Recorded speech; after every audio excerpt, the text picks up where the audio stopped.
All right, let's get right into it. Today, we're going to tackle a question that's on pretty much everyone's mind. Why on earth is Bitcoin's price just stuck?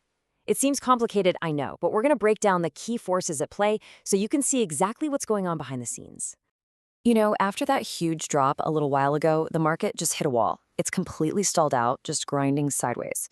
And it's left everyone asking the exact same thing. So, what's next? Are we about to see a big move up, or are we heading for another crash down? The best way to really understand this is to picture the market as a battlefield. Seriously, you've got two massive opposing armies.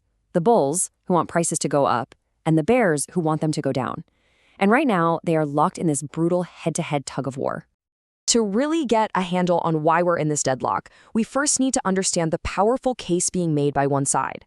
So let's start with the bears, because frankly, the arguments they're bringing to this fight, they're incredibly strong. This quote from analyst Como Ko just nails the bearish mindset right now. Any rally is a chance to short. I mean, just think about that. It shows this deep, deep pessimism.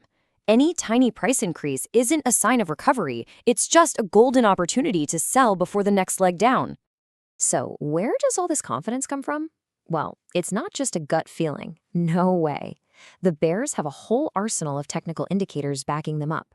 They're pointing to a death cross, which is a really long-term bearish signal.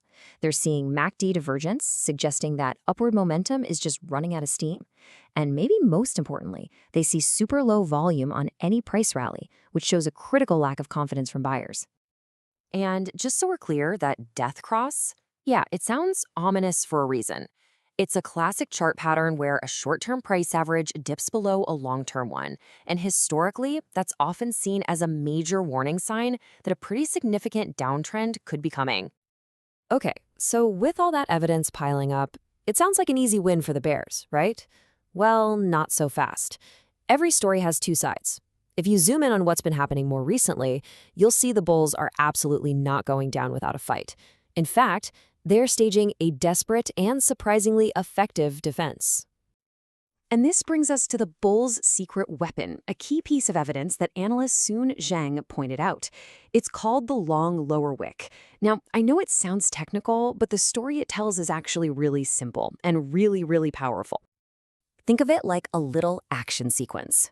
First, the sellers attack, bam. They push the price down hard. But just as it looks like they're breaking through, an even stronger force of buyers rushes in from below, soaking up all that selling and driving the price right back up. It is, quite literally, a successful defense of that price level, all captured in a single candlestick on a chart. But here's the real kicker. This isn't a one-time thing. It's not a fluke. Analysts have spotted this same fight back happening again and again and again, all in the same price zone. And what does that tell us? It means there is a solid wall of buyers down there, a defensive line that the bears just can't seem to break through. And that's the conflict right there. That's why we're stuck. From a distance, the long-term trend looks really bearish.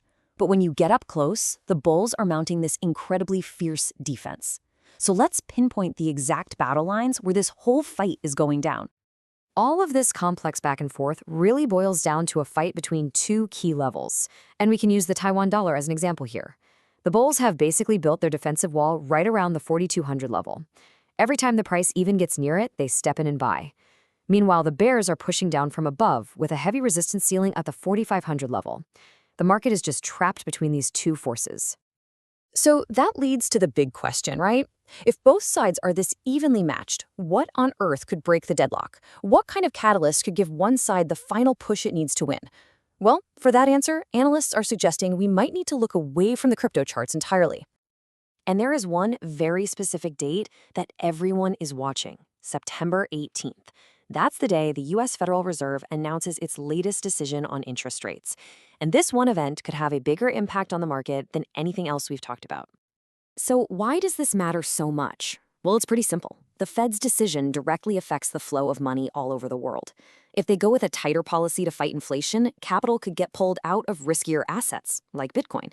But if they signal a looser policy, it could inject a ton of new liquidity into the system, fresh cash that could come flooding right into the crypto market. And this leaves us with a final, really fascinating thought. We can see the bulls and the bears locked in this intense, day-to-day combat on the charts. But will the final winner of this battle actually be decided by them? Or will the whole thing be settled by a much larger, macroeconomic force, acting from completely outside their battlefield?